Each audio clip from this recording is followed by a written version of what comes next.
Hey everybody, it's Jason Blaha here, and once again it's time for the Q&A, so let's go ahead and get this started. All right, first question.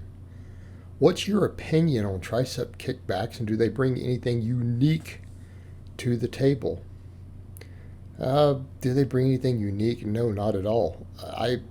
I've never understood why so many bodybuilders or whoever get enamored with this particular exercise. And I'm not saying it's a bad exercise in any way.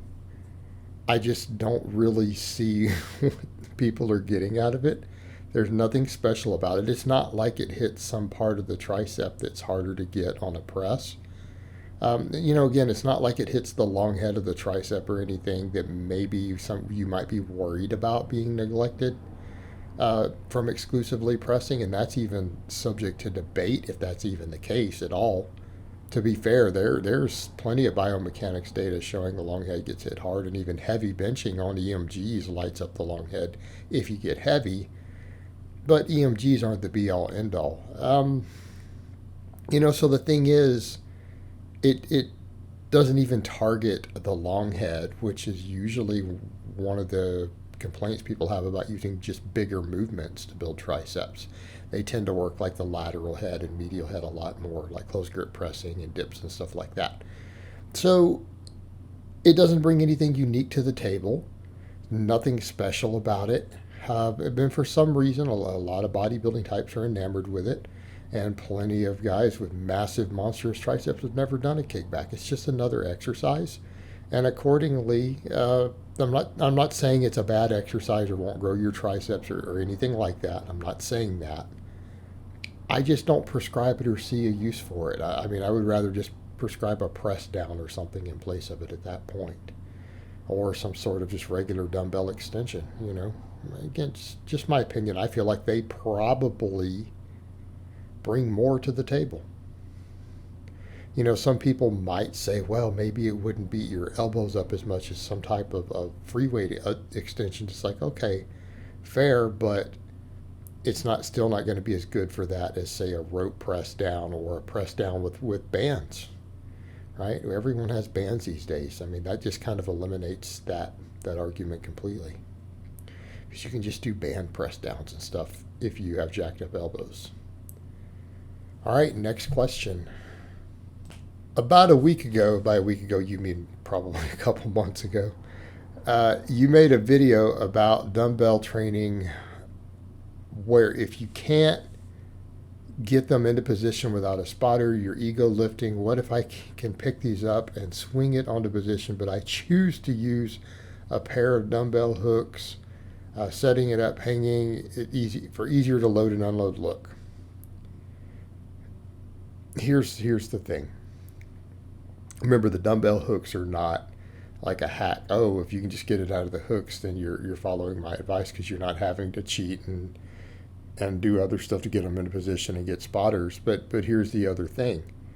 Dumbbell presses are a finesse movement, right? I don't even recommend you do less than 10 rep sets on them. They're a finesse movement. If you want to go heavy, use a barbell. Everyone ego lifts with dumbbells. They try to go too heavy. They do partial reps. Defeats the whole purpose of a dumbbell. It's a good long range of motion exercise for pressing in general, intended to create more metabolic fatigue. Okay? Everyone cheats them up. And you're talking about ease of getting them into position, but that's kind of my point. If it's not easy to get them into position, you're probably going too heavy. So if you're using dumbbells that are light enough that you can just kick them up, and I know plenty of guys who easily kick up hundreds, just set them on their lap and lay down and drop them onto their chest into the bottom position as they get in, and just press them out of the bottom after they've been stuck at the bottom for 5 or 6 seconds while they get there, and they crank out 10 or 12 reps. And then sit back up and put them on their knees. I know guys who do it with hundreds, 120s, but it's because they're strong enough to do that.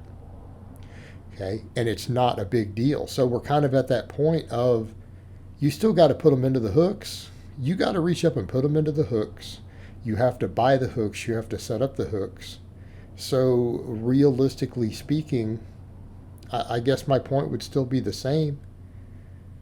You're just creating extra work for yourself, because if they're not hard to get into position anyways, why are you going through all the trouble to set the hooks up? Because the dumbbells aren't just magically appearing in those hooks. You're having to pick each dumbbell up and put it into that hook, get the hook into position. Again, it comes down to you're probably doing it, quite frankly, because the dumbbells are just too heavy for you. And I don't care. I'm just saying it's ego lifting. If you want to ego lift or do whatever, I don't care. I mean, I made that statement. People say, well, what about Ronnie Coleman? And I'm like, I don't care about Ronnie. You're not Ronnie Coleman. Right? You are not Ronnie Coleman. None of your clients are Ronnie Coleman. So why even bring that up? None of my clients are Ronnie Coleman, and I have elite lifters. You know what? Still tell my guys the same thing. I want them to use the light enough dumbbells. We do it as secondary work after the barbell work when they do it. Don't care what angle of press it is. All right, whether it's a flat, incline, decline, overhead, whatever.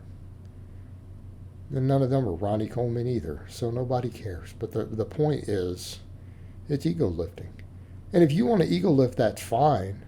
But I'm still going to say, hey, it's ego lifting, and you're probably lifting heavier than you need to maximize the benefits for these dumbbells. And, probably just setting yourself up for injury for no benefit. You want to do it, that's your business. I don't care. Do whatever the fuck you want to do. All right, next question. If someone wanted to train to muscle failure every session, what would be the best split option? Body part split, up or lower? Again, he probably didn't like my reply. I would recommend that person did not even work out. Like, realistically, if that's the only way you can train and be happy, knowing it's just going to beat you up, it's going to destroy your body, you're going to probably make less gains, you're going to have to use higher doses of drugs to recover from it. If you insist that the only way you can train is to just train stupidly like that, it's not worth it, right? Because you're not going to be competitive in anything training that way, probably. Like, you probably aren't. So it's not like you're competing. You're doing this for your own ego.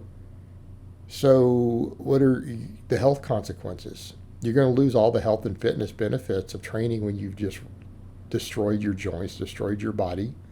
I don't train this way. I put up elite numbers at age 45, and you don't see me training to failure. Really, at all. Occasionally hit a set to failure, but I try to avoid it. Right? I try not to even train to technical failure. Right? Stupidity. Sheer stupidity. And if you insist that you want to train this way, it's the only way you can be happy, I'm going to recommend for your own best interest you just not lift weights. And I'm someone who says every human being on earth should lift weights. But maybe this person is too mentally ill to appropriately lift weights. And it would sound like it if they insist that they have to train in a way that's destructive and stupid and counterproductive, then, they need to maybe work on their mental health, or they need to take up some other physical activity like golf or tennis or something instead of lifting, just to stay active. That would be my advice. Because I'm not going to endorse you training this way at all. It's not going to happen. All right, guys, but that's really all I have to say on that today. I hope it's been informative, and I will talk to you guys next time in part 2.